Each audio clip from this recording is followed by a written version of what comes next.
Good morning વિદ્યાર્થી મિત્રો. હવે ચેપ્ટર 5 આપણું સપુષ્પી વનસ્પતિઓમાં બાહ્યકાર વિદ્યા, બરાબર. એની અંદર મિત્રો કાલે આપણે પ્રકાંડ, બરાબર, અને એને શાખા વિન્યાસ ઉપર આપણે ચર્ચા કરી હતી, બરાબર. આજે મિત્રો આપણો મુખ્ય ટોપિક છે પ્રકાંડના રૂપાંતરણો, મોડિફિકેશન ઓફ સ્ટીમ, બરાબર. હવે પ્રકાંડના રૂપાંતરણો કહો અથવા પ્રકાંડના વિશિષ્ટ કાર્યો કહો, એના ઉપર આજે આપણું ટોટલી ધ્યાન કેન્દ્રિત કરવાના છીએ, બરાબર. અને દરેકે દરેક પોઈન્ટ આપણા માઇન્ડની અંદર ક્લિયર કટ થઈ જવો જોઈએ, બરાબર. હવે પ્રકાંડના વિશિષ્ટ કાર્યોમાં મિત્રો પ્રકાંડ ખોરાકનો સંગ્રહ પણ કરે છે, રક્ષણના કાર્ય સાથે પણ સંકળાયેલું છે, આરોહણના કાર્ય સાથે પણ સંકળાયેલું છે. તમે જુઓ મિત્રો, આરોહણના કાર્ય સાથે પણ સંકળાયેલું છે, રેડી. તો અને પ્રજનનના કાર્ય સાથે પણ સંકળાયેલું છે. તો આ બધા પ્રકાશ સંશ્લેષણ પણ, તો આ બધા એના વિશિષ્ટ કાર્યો છે. નોર્મલી પ્રકાંડનું મુખ્ય સામાન્ય કાર્ય શું? તો આપણે કાલે જોયું કે ભાઈ પર્ણ, પુષ્પો, ફળ એ લોકોને ચોક્કસ સ્થાન પૂરું પાડવું. બીજું આપણે જોયું કે ભાઈ મૂળ દ્વારા શોષાયેલા પાણી અને ખનિજ ક્ષારોનું શોષણ કરી પર્ણો પ્રકારની ટોચ સુધી પહોંચાડવું. આગળ જોયું કે ભાઈ પર્ણો દ્વારા પ્રકાશ સંશ્લેષણની ક્રિયા દ્વારા તૈયાર થયેલો ખોરાક બીજા ભાગો સુધી પહોંચાડો. એ બધા કાર્યો પ્રકારના છે જ, અને એ સામાન્ય કાર્યો છે. આ એના કેવા કાર્યો થઈ ગયા? વિશિષ્ટ કાર્યો છે, બરાબર. તો એવા વિશિષ્ટ કાર્યો ઉપર આપણે ચર્ચા કરવી છે. પહેલું વિશિષ્ટ કાર્ય છે મિત્રો ખોરાકનો સંગ્રહ. હવે તમને એમ થાય સર પ્રકાંડ ખોરાકનો સંગ્રહ, મિત્રો આપણે મોટા ભાગે કેવી રીતે વિચારીએ કે ભાઈ સર ખોરાકનો સંગ્રહ કરતું પ્રકાંડ તો મેં જોયું જ નહીં, પ્રકાંડ તો આમ જ હોય. મિત્રો ઘણા ભૂમિગત પ્રકાંડ પણ હોય ને કે જે ખોરાકનો સંગ્રહ કરતા હોય. ખ્યાલ આવે છે કે નહીં? તો એવા જ એ વિશિષ્ટ કાર્યો એકચ્યુઅલી એ પ્રકાંડ હોય પણ તમને ખબર જ ના હોય. ખ્યાલ આવે છે કે નહીં? અને એ ખોરાકનો સંગ્રહ એનો ફાયદો શું થાય ખબર છે મિત્રો? નોર્મલી અનુકૂળ ઋતુમાં તો વાંધો ના આવે, પણ જ્યારે પ્રતિકૂળ ઋતુ હોય, બરાબર, ત્યારે એને એ પોતાનું જીવન ચક્ર ટકાવી રાખવા માટે એ ખોરાકનો જે સંગ્રહ કર્યો હોય એમાંથી એ પોતાનું જીવન ચક્ર પૂર્ણ કરતા હોય છે, બરાબર. તો એવા જ પહેલો જ પોઈન્ટ છે મિત્રો ખોરાક સંગ્રહ. એની અંદર આપણને એક્ઝામ્પલમાં આપેલા છે મિત્રો બટાટા, પોટેટો, આદુ, જિંજર, હળદર, ટર્મરિક, જમીન કંદ, અળસી, કોલોકેસિયા વગેરેના ભૂગર્ભીય પ્રકાંડ. મિત્રો તમે જુઓ ભૂગર્ભીય જમીનની અંદર તેમના ખોરાક સંગ્રહ માટે રૂપાંતરિત થયેલા હોય છે, બરાબર. તેઓ વૃદ્ધિ પામવા માટેની પ્રતિકૂળ પરિસ્થિતિમાં ઉછેર પામવા મદદ કરતા અંગ તરીકે પણ ભાગ ભજવે છે. એટલે પ્રતિકૂળ ઋતુમાં એ ખૂબ જ અગત્યતા એની સાબિત થતી હોય છે, પરંતુ મનુષ્ય સ્વાર્થથી તૈયાર છે એનો ખોરાક તરીકે ઉપયોગ કરવા માટે. બાકી એકચ્યુઅલી એની જરૂરિયાત છે, આપણે એનો ફાયદો ઉઠાવીએ છીએ, બરાબર. તો આટલું એનસીઈઆરટીમાં આપેલું છે, આપણે થોડું એડ કરવું છે, બરાબર. તો મેં અહીંયા તમે જુઓ 3 શબ્દો ઉમેરેલા છે, તો રાઇઝોમ મતલબ કે ગાંઠામૂળી, ગ્રંથિલ ટ્યુબર, બરાબર, અને વજ્રકલ, બરાબર. આવા 3 વર્ડ આપણે એડ કરવા જઈ રહ્યા છીએ મિત્રો. ખાસ એ તમારે એડ કરવાના થાય છે કે ભાઈ આદુ, હળદર, બરાબર. આદુ, હળદર મિત્રો, આદુ તો તમે બધા રેગ્યુલર આપણે યુઝ કરતા હોઈએ છીએ, જોયું જ હશે, નાની ગાંઠો વાળું, બરાબર. અને એના સમાંતર હોય છે મિત્રો. તમે જુઓ એનું આમ પ્રકાર નથી હોતું, ગોળ નથી હોતું, આમ અનુપ્રસ્થ હોય છે, આડું હોય છે આદુ, બરાબર કે નહીં? એટલે એમ કહી શકાય કે જમીનની અંદર આ જમીનનો વિસ્તાર છે, તો એની અંદર આદુનું નિર્માણ આ રીતે, હું કોઈ પ્રોપર ડાયાગ્રામ નથી દોરતો, પણ આ રીતે જ એનો વિકાસ થયેલો હોય, અનુપ્રસ્થ આડું હોય, આ રીતે પ્રકાંડ, બરાબર. અને પ્રકાંડ છે મિત્રો, આદુ એક શું છે? પ્રકાંડ. પછી મિત્રો હળદર, જેના આંબા હળદર કહીએ, અને જે પેલી લીલી હળદર જે કહેવાય એની વાત કરું છું, બરાબર. એટલે એમાંથી સૂકી હળદર બને, પણ તમે કન્ફ્યુઝ ન થાઓ એટલા માટે. તો આદુ, હળદર, બરાબર, એ બધા રાઇઝોમ છે, મતલબ ગાંઠામૂળી જેવી રચનાઓ છે, બરાબર. એ ભૂમિગત પ્રકાંડ જમીનની અંદરની સપાટીએ સમાંતર વૃદ્ધિ પામે છે, અને તેની ગાંઠ પર એટલે કે તે પ્રકાંડ ઉપર એની પર કયા વિસ્તારો જોવા મળે? તો કે ગાંઠ, આંતરગાંઠ, સલ્કીપણ. મિત્રો સલ્કીપણ એટલે નાના નાના ફોતરા જેવી રચનાઓ હોય. તમે આદુની અંદર જોશો તો મિત્રો આ રીતે એક નાની ફોતરા જેવી રચનાઓ એની ઉપર રહેલી હોય છે, તો એને સલ્કીપણ કહે છે. અને અસ્થાનિક મૂળ પણ એના ઉપર આવેલા હોય છે, એ પણ તમે જોઈ શકો છો. તો આદુ, હળદર, ખાસ યાદ રાખજો શબ્દ મિત્રો શું? રાઇઝોમ, જેને ગાંઠામૂળી તરીકે પણ ઓળખવામાં આવે છે. ચલો આ વસ્તુ ક્લિયર થઈ ગઈ. આગળ ગ્રંથિલ મતલબ કે ટ્યુબર. તો તો કે બટાટામાં ભૂમિગત પ્રકાંડ પર આવેલા શલ્કી પર્ણોની કક્ષમાંથી, બરાબર. હવે બટાટાની વાત કરીએ મિત્રો, તો બટાટાની અંદર સ્થિતિ કેવી છે કે ભાઈ આ હવાઈ પ્રકાંડ છે. હવે થોડો ભાગ ભૂમિગત પ્રકાંડમાં નીચે તરફ હોય છે અને પછી તો એનું મૂળ તંત્ર આવી જાય, પણ જે જમીનની અંદર જે પ્રકાંડ છે ખરો થોડો ભાગ, એની અંદર મિત્રો એના શલ્કી પર્ણો આવેલા હોય અને એ શલ્કી પર્ણોની કક્ષમાંથી કક્ષકલિકા નીકળે અને એ કક્ષકલિકાઓ ખોરાકનો સંગ્રહ કરી ગોળ અંડાકાર જેવી રચનાઓ પ્રાપ્ત કરે. ગોળ અંડાકાર જેવી રચનાઓ પ્રાપ્ત કરે છે, બરાબર. અને એ મિત્રો આપણે બટાટા તરીકે ઓળખીએ છીએ, બરાબર. તો એ ગ્રંથિલ રચના મિત્રો ટ્યુબર બટાટામાં ભૂમિગત પ્રકાંડ પર આવેલા શલ્કી પર્ણો ની કક્ષમાંથી ઉદ્ભવતી શાખાઓ ખોરાકનો સંગ્રહ કરી ગોળ કે અંડાકાર રચના જેવું પ્રાપ્ત કરતી હોય છે, બરાબર. અને મિત્રો આ જ પાછા બટાટા ઉપર મિત્રો તમે જુઓ આંખ જેવી રચનાઓ પણ જોવા મળે છે, બરાબર, કે જેના દ્વારા તે વાનસ્પતિક પ્રજનન કરે છે, મતલબ કે નવી વનસ્પતિનું નિર્માણ કરવાની પણ ક્ષમતા ધરાવે છે, બરાબર. અનુકૂળ ઋતુ હોય મિત્રો બટાટાની અંદર ખબર છે નાની કલિકાઓ બડ્સ નું નિર્માણ થતું હોય છે, તો બસ એ એક આંખમાંથી જ નિર્માણ પામેલું હોય છે. ચલો ક્લિયર. વજ્રકંદ મિત્રો જમીન કદ સુરણ, વજ્રકંદ એટલે કે જમીન કદ સુરણ. સુરણ મિત્રો આપણે આહારની દ્રષ્ટિએ એનું પૌષ્ટિક મૂલ્ય છે જ, બરાબર, સારામાં સારું ગણાય છે, પાચન તંત્ર માટે ખરેખર એને સારું ગણાય છે. એ પણ ગાંઠા મૂળીનું સંગનિત સ્વરૂપ છે, એક જ આંતરગાંઠ, બે ગાંઠ વચ્ચેનો વિસ્તાર, એક જ આંતરગાંઠની બનેલી ખોરાક સંગ્રહી રચના હોય છે. મિત્રો સુરણ તમે બધા ક્યાંક ને ક્યાંક જોયેલું હશે, બરાબર. તો એ વજ્રકંદ પર્ણ તરીકે એને ઓળખવામાં આવે છે. ચલો ક્લિયર. તો આ થઈ ગઈ પહેલો પોઈન્ટ આપણો પ્રકારના રૂપાંતરણમાં ખોરાકનો સંગ્રહ. મિત્રો મેં તમને એક્સ્ટ્રા પોઈન્ટ ચલાવ્યા એ તમારા નોલેજ માટે વધારવા માટે છે, જરૂરી છે, પરંતુ જ્યારે તમે એલટી લખો, પરીક્ષાની અંદર લખો ત્યારે ફક્ત ને ફક્ત જે એનસીઈઆરટી ની વાક્ય રચના છે, જે આ પેરેગ્રાફ છે, એ જ તમારે વર્ણન કરવાનો રહેશે, બરાબર. ઓકે, તમે આ લખી દેશો તો વાંધો નહીં આવે, બરાબર, પણ આ તો જોઈશે જ.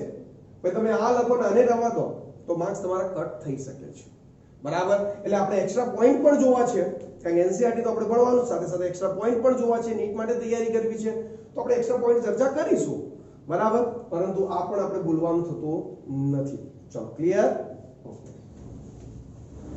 એના પછી વાત કરીએ મિત્રો, તો એના પછીનો ટોપિક છે મિત્રો આપણો આરોહણ. મિત્રો આરોહણ એટલે શું? કાલે આપણે મૂળમાં પણ આરોહણ મતલબ કે મૂળની અંદર પણ લાસ્ટ લેક્ચરની અંદર ચર્ચા કરી ગયા હતા. હવે અહીંયા પ્રકાંડમાંથી આરોહણનું કાર્યમાં મદદરૂપ થતું હોય. આરોહણ એટલે શું? પ્રકાંડ નબળું હોય, વેલા સ્વરૂપની વનસ્પતિ હોય, બરાબર કે નહીં. હવે એને આધારની જરૂર છે, કારણ કે દરેક પ્રકારની ઈચ્છા હોય કે મારા પર્ણોને સૂર્યપ્રકાશ મળે, પ્રકાશ સંશ્લેષણ કરી મારી વનસ્પતિનો વૃદ્ધિ વિકાસ વધારે સારો થાય. દરેક જણ આવું ઈચ્છે છે કે નહીં? દરેક વનસ્પતિ આવું ઈચ્છે, દરેક પ્રાણી પણ ઈચ્છે છે, બરાબર કે નહીં. આપણે પૂરતો ખોરાક લઈએ છીએ કે નહીં? ચાલો આજે મમ્મી બરાબર નથી બન્યું કે મતલબ કે ઓછો ખોરાક ચાલશે તો એવું કઈ ચલાવી લઈએ છીએ? નહીં, ખોરાક જોઈએ છે. કેમ? આપણે આપણો વૃદ્ધિ વિકાસ કરવો છે, બરાબર. તો વનસ્પતિને પણ એના દરેક પર્ણોને સૂર્યપ્રકાશ મળે એટલા માટે એ કોઈ આધાર સાથે વીંટાય. હવે સક્ષમ પ્રકાંડ છે તો વાંધો નથી, પણ પ્રકાંડ નબળું છે તો એને કોઈ આધાર સાથે વીંટાળવું પડશે. તમે જોઈ શકો છો અહીંયા મિત્રો, એક મેં ઉદાહરણ અહીંયા આપેલું છે, બરાબર, કે એક વનસ્પતિ છે. તમે જુઓ કે એ વનસ્પતિની અંદર અહીંયા સમજી લો એનું મુખ્ય અગ્રકલિકા છે. હવે આ પર્ણ છે, પર્ણમાંથી નીકળેલી કક્ષકલિકા, પ્રકાંડ નબળું છે તો એ કક્ષકલિકા પાતળી દોરી જેવી સૂત્રાંગોમાં કન્વર્ટ થઈ ગઈ અને બે આધાર સાથે શું થઈ? વીંટળી ગઈ, જેથી એનું પ્રકાંડ એ સપોર્ટ મળવાના કારણે એ દિશામાં આગળ વધશે.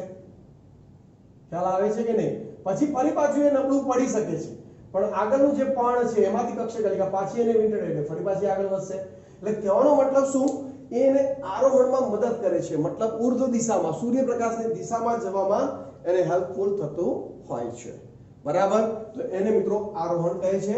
મોટાભાગે મિત્રો કક્ષકલિકાઓ આવી સૂત્રાંગોમાં શું થતી હોય? કન્વર્ટ થતી જોવા મળતી હોય છે, બરાબર. જુઓ શું કહે છે, જુઓ એનસીઈઆરટી પહેલા શું કહે છે? પ્રકાંડ સૂત્રો ટેન્ડ્રિલ્સ કે જે કક્ષકલિકાઓમાંથી વિકાસ પામે છે તેઓ પાતળા તથા કુંતલાકાર રીતે અમળાયેલા હોય છે. પાતળા તથા કુંતલાકાર રીતે કેવા છે મિત્રો? અમળાયેલા હોય છે. આવી ગયું. અને આરોહણમાં શું કરે છે? મદદ કરે છે. રેડી. તુમરો એટલે કે એની અંદર જે આપણને ગડ્સ જે ખરા ઉદાહરણ જે આપણને આપેલા છે એમાં કાકડી, કુકુંબર, કોળું, પમ્પકિન, તરબૂચ વોટરમેલન, બરાબર. તો એ બધા આપણા તુમ્ર એટલે કે ગર્ડ્સ છે બધા કે જે આપણે એમ કહી શકીએ કે આ રીતે સૂત્રાંગો દ્વારા આરોહણમાં મદદ લેતા હોય છે, બરાબર. જ્યારે દ્રાક્ષનો વેલો એ અલગ છે મિત્રો, તો એને ગ્રેપવિન્સ તરીકે ઓળખવામાં આવે છે. આ સિવાય પણ તમારે જો એક્ઝામ્પલ જોઈતા હોય કક્ષકલિકા વાળા તો કે કૃષ્ણકમળ, કોળું અને કારેલા. કૃષ્ણકમળ, કોળું અને કારેલા જૂના સિલેબસનું છે. મેઇન તો આપણે એનસીઈઆરટી ના જ એક્ઝામ્પલ પરફેક્ટ યાદ રાખવાના થાય છે. મેઇન વસ્તુ શું, કક્ષકલિકા પાતળા દોરી જેવા સૂત્રાંગોમાં શું થઈ ગઈ, કન્વર્ટ થઈ ગઈ અને વનસ્પતિને આરોહણમાં મતલબ આગળ જવામાં, આધાર મેળવવામાં શું કરે, મદદરૂપ થતી જોવા મળે છે. ચલો ક્લિયર મિત્રો, ઓકે, ખ્યાલ આવી ગયો. તો એ થઈ ગયું આરોહણનું કાર્ય. ચલો ક્લિયર. આગળ પોઈન્ટ છે મિત્રો રક્ષણ. હા, વનસ્પતિને પણ રક્ષણની જરૂર પડતી હોય છે, બરાબર. ચરતા પ્રાણીઓ કે જે વનસ્પતિનો જો ઉપરના મુખ્ય ભાગ શાખાઓનો ખોરાક તરીકે ઉપયોગ કરી લેશે તો વનસ્પતિનો કદી વિકાસ આગળ વધશે નહીં, બરાબર. તો વનસ્પતિ પોતાની કક્ષકલિકા, અગ્રકલિકા, મિત્રો કક્ષકલિકા અગ્રકલિકા કોનો ભાગ છે, પ્રકાંડનો ભાગ છે. તો એ બધા કંટકમાં રૂપાંતરણ થતા હોય છે. હા, સીધા મતલબ તીક્ષ્ણ અણીદાર જેવી રચનામાં કન્વર્ટ થાય છે કે જેથી પેલો પશુ એનો ખોરાક તરીકે ઉપયોગ કરવા આવે અને પેલા કાંટા એના શરીરમાં થોડા ચૂબે એટલે એ થોડું દૂર રહે, બરાબર. એટલે એક પ્રકારે વનસ્પતિ પોતાનું રક્ષણ કરે છે પ્રકાંડના રૂપાંતરણ દ્વારા. અને પ્રકાંડ એની શાખાઓ છે મિત્રો અગ્રકલિકા અને કક્ષકલિકા. એનસીઈઆરટી માં એક કક્ષકલિકાની ચર્ચા કરી છે, આપણે અગ્રકલિકાની પણ ચર્ચા કરવાના છીએ. તો એ કંટકમાં કન્વર્ટ થઈ વનસ્પતિને આવા ચરતા પ્રાણીઓ સામે શું આપે, રક્ષણ પૂરું પાડવાનું કાર્ય કરે છે, બરાબર. જોઈએ પહેલા આપણને એનસીઈઆરટી શું કહે છે. પ્રકાંડની કક્ષકલિકા ક્યારે કાષ્ઠીય, બરાબર, એટલે કે મજબૂત, સીધી, બરાબર, અને તીક્ષ્ણ પ્રકાંડ કંટકો તોન્સમાં રૂપાંતરિત થઈ શકે છે, બરાબર. ઉદાહરણમાં મિત્રો આપણે અહીંયા આપ્યું છે કે લીંબુ એટલે કે સાઇટ્રસ, બોગનવેલ, બરાબર, બોગનવિલા, તેઓ ચરતા પ્રાણીઓથી વનસ્પતિઓને શું પૂરું પાડે, રક્ષણ પૂરું પાડે છે. અન્ય ઉદાહરણમાં મિત્રો મહેંદી અને દાડમ પણ મેં લઈ લીધા છે જૂના સિલેબસમાં, ક્યાંક કોઈ વાર એમસીક્યુ માં જોવા મળી શકે. તો અહીંયા તમે જોઈ શકો છો લીંબુ, બોગનવેલ, મહેંદી, દાડમ જેવી વનસ્પતિઓમાં તમે જોઈ શકો છો આ વનસ્પતિ છે, આ એનું પ્રકાંડ છે. પ્રકાંડની એ ગાંઠ હોય મિત્રો અને એ ગાંઠ ઉપરથી આપણે જાણીએ છીએ કે પર્ણનું નિર્માણ થાય અને પ્રકાંડની ગાંઠ અને પર્ણ વચ્ચેના કોણને આપણે કક્ષ કહીએ છીએ અને કક્ષમાંથી નીકળે કક્ષકલિકા અને એ કક્ષકલિકા મૂળ તો પ્રકાંડનું જ રૂપાંતરણ છે, પરંતુ અહીંયા કક્ષકલિકા સીધી કાષ્ઠીય અને તીક્ષ્ણ સ્વરૂપમાં કન્વર્ટ થઈ ગઈ એને આપણે પ્રકાંડ કંટક કહીએ છીએ. પણ એ કક્ષકલિકાનું રૂપાંતરણ થયું, બરાબર. કાલે આપણે જોયેલું શાખા વિન્યાસ, દ્વિશાખી પરિમિત શાખા વિન્યાસ યાદ છે કે નહીં મિત્રો લાસ્ટ લેક્ચરની અંદર. તો એની અંદર સ્થિતિ શું હતી તો કે પ્રકાંડની અગ્રકલિકા તો નો વિકાસ અટકી જાય અને પાર્શ્વ બાજુથી બે શાખાઓ નીકળે એટલે આપણે દ્વિશાખી કહેતા, યાદ કરો કરમદી, બરાબર. તો એની અંદર એ અગ્રકલિકા કંટકમાં કન્વર્ટ થઈ જાય છે જો બે તીક્ષ્ણ કંટકોનું રૂપાંતરણ કરે છે, બરાબર. તો અહીંયા અગ્રકલિકા કંટકમાં રૂપાંતરણ થઈ જાય, કક્ષકલિકા કંટકમાં રૂપાંતરણ થઈ. મૂળ વસ્તુ તો શું તો કે ચરતા પ્રાણીઓ સામે અમારે રક્ષણ જોઈએ છે, અમારે કંટકવું છે. ચાલો ક્લિયર છે, ખ્યાલ આવી ગયો વિદ્યાર્થી મિત્રો, ઓકે. હજુ મિત્રો અહીંયા મેં એક એક્સ્ટ્રા પોઈન્ટ બીજો લીધો છે. તમે જોઈ શકો છો મિત્રો અહીંયા ગુલાબની રચના, બરાબર.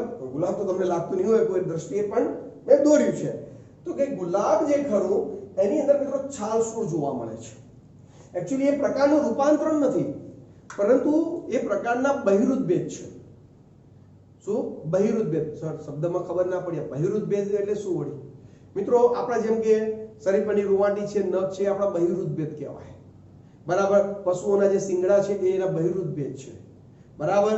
તો આ જે છાલસૂળ છે ને એ કોઈ અગ્રકલિકા કે કોઈ કક્ષકલિકાનું રૂપાંતરણ નથી, ખ્યાલ આવી ગયો. પ્રકારના બહિરુદ ભેદ છે જે નીચે તરફ વળી તીક્ષ્ણ રચનામાં કન્વર્ટ થતા હોય છે, બરાબર. એને મિત્રો છાલસૂળ કહેવાય. એકચ્યુઅલી એની જે છાલ ખરી ને જેમ આપણી ત્વચા છે એને છાલ હોય તો છાલ એક વિશિષ્ટ રચનામાં નીચે તરફ તીક્ષ્ણ આકારની રચના ક્રિએટ કરતી હોય છે જે એને ચરતા પ્રાણીઓ અને મનુષ્ય સામે ખાસ રક્ષણ પૂરું પાડવાનું કાર્ય કરે છે, બરાબર. જો પોઈન્ટ મેં આપેલો છે તમે લખી શકો છો. ગુલાબ જેવી વનસ્પતિઓમાં પ્રકારની સપાટી પર તીક્ષ્ણ રચનાઓ સર્જાય છે તેને છાલ શૂળ કહે છે. તે પ્રકારનું રૂપાંતરણ નથી પરંતુ સપાટી પરના શું છે મિત્રો? બહિરુદ્ધ ભેદ છે. શું છે મિત્રો? બહિરુદ્ધ ભેદ કહી શકાય છે. ચલો ક્લિયર છે? તો એ વાત થઈ ગઈ રક્ષણની. રેડી? ઓકે. હવે આગળનું કાર્ય જોવું છે મિત્રો. તો આગળનું કાર્ય છે પ્રકાશ સંશ્લેષણ. શું છે મિત્રો?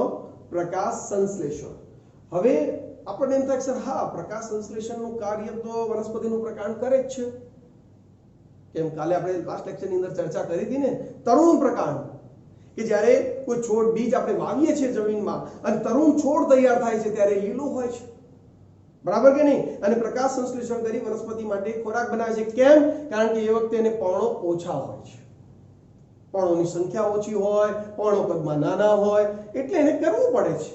પરંતુ અહીંયા તો પ્રકાશ સંશ્લેષણ એટલે એવું કહેવા માંગે છે આ જીવન કે વનસ્પતિનું પ્રકાંડ લીલું ચપટું પહોળું બની. મિત્રો અહીંયા રેડ કલર છે ને બધા હરિત કણો છે, આમ તો ગ્રીન હોય પણ મારી પાસે ગ્રીન પેન નથી, તો લીલું ચપટું પહોળું પણ, બરાબર, સોરી પ્રકાંડ પર્ણ સદૃશ્ય જેવું હોય, મતલબ કે પર્ણ જેવું દેખાય, લીલું ચપટું પહોળું. મિત્રો ફાફડા થોર પણ તમે જોયા હશે, લીલા ચપટા પહોળા હશે. એ લોકો પાસે પર્ણ નહીં, પર્ણો ખેરવી કાઢે અથવા પર્ણોનું કન્ટેક્ટમાં રૂપાંતરણ કરી કાઢે, પરંતુ પ્રકાંડ લીલું ચપટું પહોળું જ રહે, બરાબર. અને જે આ જીવન વનસ્પતિ માટે પ્રકાશ સંશ્લેષણનું શું કરે? કાર્ય કરતું હોય છે. ચલો ક્લિયર છે? ખ્યાલ આવી ગયો? જો શું કહે છે કે ભાઈ શુષ્ક પ્રદેશની કેટલીક વનસ્પતિઓમાં પ્રકાંડ ચપટા, ફાફડા થોર, બરાબર, કે માંસલ નળાકાર યુફોર્બિયા રચનાઓમાં શું થાય? રૂપાંતરિત થાય છે. તેઓ હરિતદ્રવ્ય ધરાવે છે અને પ્રકાશ સંશ્લેષણ કરવા માટે કેવા હોય મિત્રો? સક્ષમ હોય છે. આવા પ્રકારને મિત્રો પર્ણ સદૃશ્ય પ્રકાંડ તરીકે ઓળખવામાં આવે છે. શું કહે છે મિત્રો? પર્ણ સદૃશ્ય પ્રકાંડ, જે વનસ્પતિ માટે પ્રકાશ સંશ્લેષણ કરી ખોરાકનું શું કરે? નિર્માણ કરતા હોય છે. અને કયા વિસ્તારના મિત્રો? શુષ્ક પ્રદેશની વનસ્પતિઓ. કેમ શુષ્ક પ્રદેશની? કારણ કે જે રણમાં ઉગતી વનસ્પતિઓ હોય મિત્રો, હવે આપણે જાણીએ છીએ કે પર્ણો હોય એટલે વાયુરંધ્રો હોય, અને વાયુરંધ્રો એટલે ઉષ્મેદનની ક્રિયા થાય, પાણી ગુમાવવું પડે. હવે રણમાં ઉગતી વનસ્પતિ પાણી જમીનમાં તો છે નહીં, તો પર્ણો પ્રોબ્લેમ ક્રિએટ થાય ને મિત્રો. ઉષ્મેદન દ્વારા કેટલું પાણી ગુમાવવું, તકલીફ પડી શકે છે. તો એ પર્ણોને ખેરવી કાઢે છે, મતલબ એનો નાશ કરી કાઢે છે, અથવા તો કદમાં ખૂબ નાના રાખે અથવા તો પર્ણોનું કન્ટેક્ટમાં રૂપાંતર કરી દે, બરાબર કે નહીં? એટલે જેથી શું થાય? હવે પર્ણો નથી રહ્યા ઉષ્મેદનનો દર ઘટાડવા માટે, બરાબર, તો પછી પ્રકાશ સંશ્લેષણ કોણ કરશે? તો એ વખતે આ વનસ્પતિઓમાં પ્રકાશ સંશ્લેષણનું કાર્ય કોણ ઉઠાવી લે? પ્રકાંડ ઉઠાવી લે. અને એ વખતે પ્રકાંડ કેવું બને? તો પ્રકાંડ ચપટા કે માંસલ નળાકાર રચનાઓમાં કન્વર્ટ થતા હોય છે. અને શું ધરાવે મિત્રો? હરિતદ્રવ્ય પણ ધરાવતા હોય છે, જે પ્રકાશ સંશ્લેષણ કરી વનસ્પતિ માટે શું કરે? ખોરાકનું નિર્માણ કરે છે. ચલો ક્લિયર છે? ખ્યાલ આવી ગયો વિદ્યાર્થી મિત્રો? બરાબર ને? બરાબર. તો હવે વિદ્યાર્થી મિત્રો પ્રકારના રૂપાંતરણની અંદર આગળનો આપણો ટોપિક છે વાનસ્પતિક પ્રજનન, બરાબર. તો વાનસ્પતિક પ્રજનનની વાત કરીએ મિત્રો, તો અહીંયા તમને 4 ટોપિક આપેલા છે: ભૂસ્તારી, વીરો, ભૂસ્તારિકા, બરાબર, અને અધોભૂસ્તારી. તો આવા ટોપિક ઉપર આજે આપણે ચર્ચા કરવાની છે. થોડી વ્યવસ્થિત છે કે એનસીઈઆરટી આવા કોઈ શબ્દો વાપર્યા નથી, પરંતુ નીટની અંદર આ શબ્દો સાથે એમસીક્યુ પૂછાતા હોય છે, તો આપણે એ પ્રમાણે ચલાવીએ કે જેથી આખો કોન્સેપ્ટ તમારા માઇન્ડની અંદર શું થઈ જાય મિત્રો? ક્લિયર થઈ જાય, બરાબર. ભૂસ્તારી મતલબ કે એને રનર કહેવામાં આવે છે. એક્ચ્યુઅલી શું હોય મિત્રો? ઘાસ, અબૂટી જેવી જે વનસ્પતિઓ જે ખરી, બરાબર, એ વનસ્પતિઓ આપણે જાણીએ છીએ કે એકદમ જમીનને ઉપર જેના પર્ણો એકદમ નાના કદની વનસ્પતિઓ હોય છે, તો એનો અમુક પ્રકાર જમીનની નીચેના ભાગે પણ હોય છે, મતલબ કે થોડો ભાગ ત્યાં જમીનને સમાંતર કહી શકાય. તો ત્યાંથી એ જે પર્ણો ખરા એમાંથી કક્ષમાંથી નીકળતી આવી કલિકાઓ, હવે પર્ણની કક્ષમાંથી નીકળે એટલે પ્રકારનો જ ભાગ થઈ ગયો, કક્ષ કલિકાની જેમ જ, જે આગળ વધી જમીન ઉપર જ પથરાયેલી હોય. હવે એ કલિકા ઉપર પણ પાછી શું હોય? ગાંઠો આવેલી હોય મિત્રો. તો જ્યાં જ્યાં ગાંઠો હોય મિત્રો, એ જમીનમાં પાણીના સંપર્કમાં આવે એટલે નીચે મૂળ તંત્ર અને ઉપર પ્રરોહ તંત્રનું આ રીતે નિર્માણ કરે, બરાબર. આ રીતે હવે આમાંથી નીકળેલી કલિકા અહીંયા આગળ વધી, જ્યાં ગાંઠ હતી જ્યાં ત્યાં પાણીના સંપર્કમાં આવે, અહીંયા એ જ વસ્તુ અહીંયા જુઓ, અહીંયા ગાંઠ હતી પાણીના સંપર્કમાં આવ્યું, જમીનના સંપર્કમાં આવી, ઉપર પ્રવરોતંત્ર બનાવે. તો આને મિત્રો રનર તરીકે ઓળખવામાં આવે છે. શું કહે છે? રનર. બરાબર. શું કહે છે જુઓ, ઘાસ, અબૂટી, ઓક્ઝાલિસ અને સ્ટ્રોબેરી વગેરે જેવી કેટલીક વનસ્પતિઓમાં ભૂગર્ભીય પ્રકાંડ, બરાબર, જમીનની અંદર થોડું પ્રકાંડ નવા નિકેતો કે જીવંત ભાગો તરફ પ્રસરણ પામે છે. નવા નિકેતો, નવા જીવંત ભાગો તરફ શું થાય? પ્રસરણ પામે છે. બરાબર. અને જ્યારે જૂના ભાગો નાશ પામે ત્યારે નવા ભાગોનું નિર્માણ થાય છે. મતલબ એ જેમ જેમ આગળ વધે છે એમ એના જૂના ભાગો જે ખરા મિત્રો એ પાછળ જતા નાશ પામતા હોય છે, મૃત્યુ પામતા હોય છે, પણ એનો વિકાસ સતત આગળ વધતો હોય છે. બરાબર. હવે ભૂસારી રનરનું સૌથી બેસ્ટ ઉદાહરણ મિત્રો, તમે ક્યાંક કોઈ ફંક્શનની અંદર ગાર્ડનમાં બેઠા હશો, સમાજનું હોઈ શકે, કોઈ પણ પ્રકારનું. બરાબર. હવે ઘણા ફંક્શનની અંદર કેવું હોય મિત્રો કે એની અંદર આપણે કંટાળી જતા હોઈએ છીએ. શું થાય મિત્રો? કંટાળી જતા હોઈએ છીએ. એટલે આજુબાજુમાં જે ગાર્ડનની અંદર ઘાસ જે હોય છે આપણે ચૂંટવાનું ચાલુ કરીએ છીએ. એક સમય એવો આવે કે માળીનું કામ આપણે કરી દેતા હોઈએ છીએ. બીજા દિવસે જ્યારે માળી જોવે ત્યારે ઢગલો થઈને પડ્યું હોય ત્યાં. ખ્યાલ આવે છે કે નહીં? તો એ જે સ્થિતિ છે મિત્રો, બરાબર, આપણી એ જે એમાં તમે જોજો ઘાસ એકબીજા સાથે આ રીતે જોઈન્ટ હોય છે. એ જોઈન્ટ હોય છે તો મિત્રો આ રનર છે. ખ્યાલ આવી ગયો? ક્લિયર? તો એ રીતે મિત્રો ભૂસ્તારી જે વનસ્પતિઓ જે કહેવાય મિત્રો એને ભૂસ્તારી રનર તરીકે ઓળખવામાં આવે છે. તમારી બુકમાં ઘાસ અને સ્ટ્રોબેરી આપેલું છે, આપણે અબૂટી, ઓક્ઝાલિસ પણ અંદર એડ કરી દઈશું. ચલો, ક્લિયર? ખ્યાલ આવી ગયો? ઓકે. એ જ રીતે આગળ છે મિત્રો વીરો. શું છે? વીરો. હવે વીરોની વાત કરીએ મિત્રો, એને સ્ટોલોન તરીકે પણ ઓળખવામાં આવે છે. બરાબર. ફુદીનો એટલે કે મિન્ટ અને જુઈ, જાસ્મીન જેવી વનસ્પતિઓમાં, એક એક્સ્ટ્રા ઉદાહરણ પણ મેં તમને આપી દીધું છે, હંસરાજ. તો એવી વનસ્પતિઓમાં આ ટાઈપની રચના થતી જોવા મળે છે. અહીંયા પણ એવું છે મિત્રો, જે વનસ્પતિ મુખ્ય શાખા જે ખરી, મુખ્ય વનસ્પતિ અક્ષ પ્રકાર, એની નીચેની શાખાઓ બધે જ મિત્રો જો પાર્શ્વીય શાખાઓનું નિર્માણ થતું જ હોય. બરાબર. તો નીચેની જે શાખાઓ જે ખરી એ જ્યારે લંબાય એટલે શું થાય? પોતાના જ વજન હેઠળ ધીરે ધીરે શું થાય? નમતી જાય, ઝૂકતી જાય, ઝૂકતી જાય, ઝૂકતી જાય. અને જ્યાં જમીનના સંપર્કમાં આવે એટલે નીચે મૂળ તંત્ર અને ઉપર પાછું પ્રરોતંત્ર. એટલે એક કમાન જેવું આપણે કહીએ ને ધનુષ, પેલું કમાન, આર્સ જેવી એક રચના તૈયાર થતી જોવા મળે છે.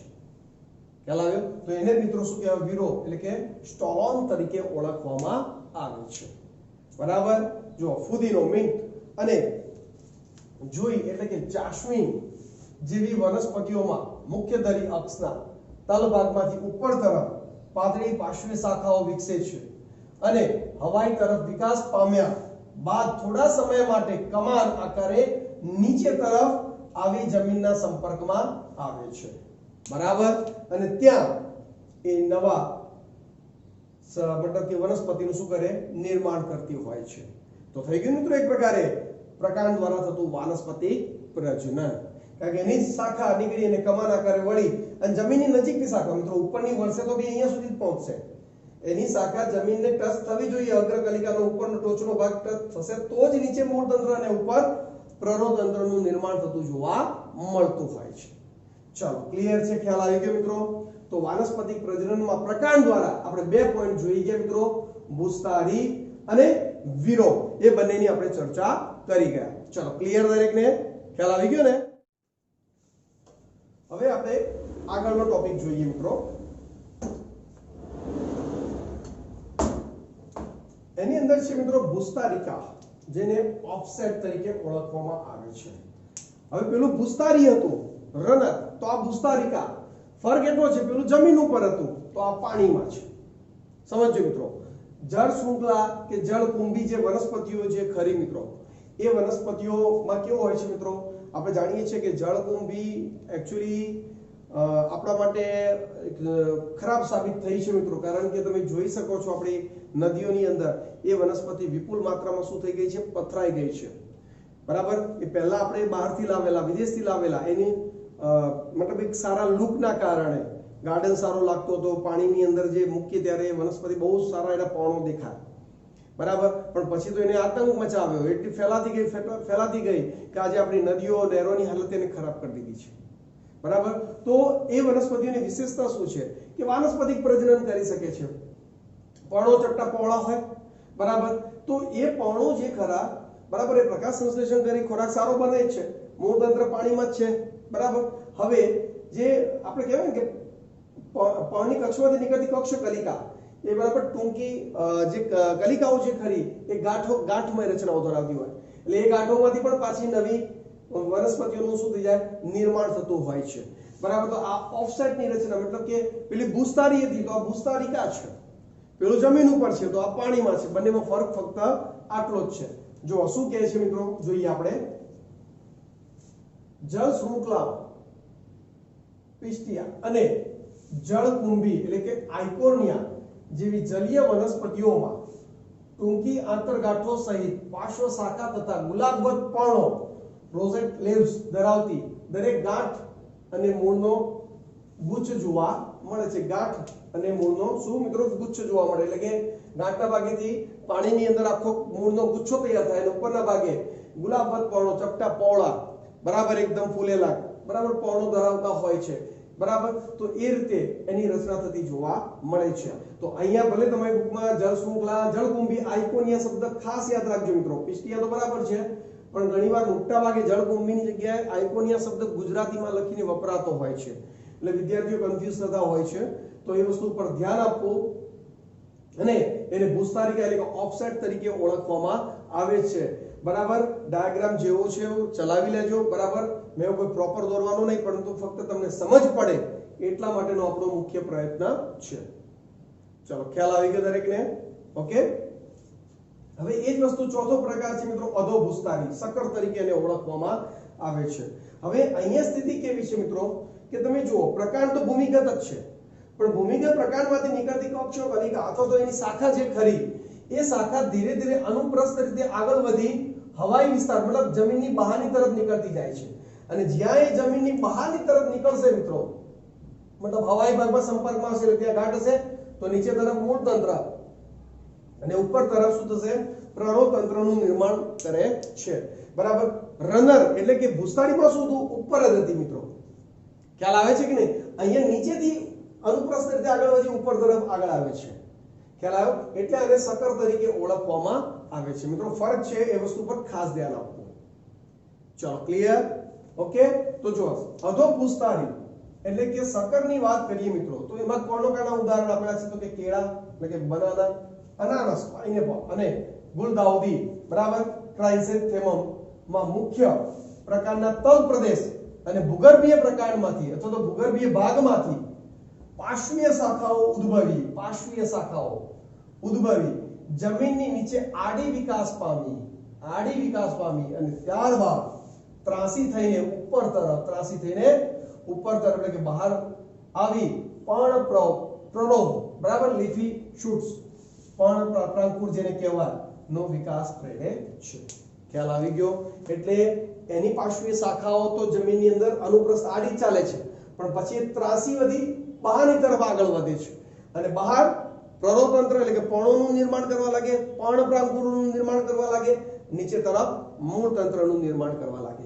એટલે એક્ઝેક્ટ જમીનની અંદરના ભાગે સક્કર જોવા મળે, રનર જમીનના ઉપર અથવા જમીનને સમાંતર જોવા મળે. આ ફરક છે. અને ભૂસ્તારિકા તો કે ઓફસેટ તો ક્યાં છે, પાણીમાં જોવા મળે છે, બરાબર. અને વીરો મિત્રો તમે જુઓ, વીરો, બરાબર, તો કે વીરોની અંદર તો શું સ્ટોલોન, તો કે એની અંદર તો આર્ચ, એક કમાન આકાર જેવી રચના તૈયાર થતી જોવા મળતી હોય છે. ચલો, ક્લિયર છે મિત્રો? ખ્યાલ આવી ગયો? તો આ જે ટોપિક હતો મિત્રો, એ છે આપણો શું, વાનસ્પતિક પ્રજનન છે મિત્રો. શું છે? વાનસ્પતિક પ્રજનન આપણે એને કહી શકીએ છીએ. ચલો, ક્લિયર છે? ખબર પડી ગઈ એકદમ? સાથે સાથે મિત્રો વાનસ્પતિક પ્રજનનમાં એટલે કે પ્રકારના એક વિશિષ્ટ કાર્યમાં એક ઓર છે મિત્રો, ખોરાકનો સંગ્રહ અને પ્રજનન, બરાબર, જેનો એનસીઈઆરટીમાં ઉલ્લેખ નથી, બરાબર, પરંતુ ક્યાંક આનો તો ઉલ્લેખ બહુ નથી, તો રામબાણનો ઉલ્લેખ 12 સાયન્સમાં પાછો થાય છે. તો આજે જ આપણે એની માહિતી લઈ લઈએ, બરાબર, કે ભાઈ કર્ણકમાં કક્ષ કલિકા અને રામબાણમાં પુષ્પ કલિકા. તમે જો આ કર્ણક છે, એનો છોડ, આ એનો પર્ણ છે, મોટા ચપટા પહોળા હૃદયાકાર પર્ણ હોય છે, અને એની અંદરથી કક્ષમાંથી નીકળતી કક્ષ કલિકા ખોરાક સંગ્રહ કરી માંસલ બનતી હોય છે, બરાબર. એટલે સૌપ્રથમ ખોરાકનો સંગ્રહ કરી કેવી બને, માંસલ બને છે. ત્યારબાદ તે પિતૃ છોડથી અલગ પડી નવી વનસ્પતિનું શું કરે? સર્જન કરે છે. આવી રૂપાંતરિત કલિકાને મિત્રો પ્રકલિકા તરીકે ઓળખવામાં આવે છે. તો અહીંયા તમે જુઓ, પર્ણિક કક્ષમાંથી નીકળતી કક્ષ કલિકા અને જે રામબાણ જે ખરી મિત્રો એમાં પુષ્પ કલિકા. રામબાણ મિત્રો આપણા ઘરે જે પેલું એલોવેરા હોય એ ટાઈપનું જ, પરંતુ રામબાણ આખું મોટું મિત્રો, એનો પુષ્પ વિન્યાસ લગભગ 6 મીટર સુધીની લંબાઈ ધરાવતો હોઈ શકે, બરાબર? એટલે તમે 6 ફૂટ સુધીની હાઈટ પણ ધરાવતો હોઈ શકે, એના કરતાં વધારે જ હોય છે મિત્રો. તો એના પર ખાસ ધ્યાન આપજો કે આ જે એના પર્ણો છે, આ એનો પુષ્પ વિન્યાસ છે આખો, અને એના ઉપર આવી રીતે પુષ્પોની ગોઠવણી થયેલી હોય છે મિત્રો, બરાબર? તો એની પુષ્પ કલિકાઓ, એટલે પુષ્પ કલિકાઓ ખોરાકનો સંગ્રહ કરી માંસલ બને, બરાબર?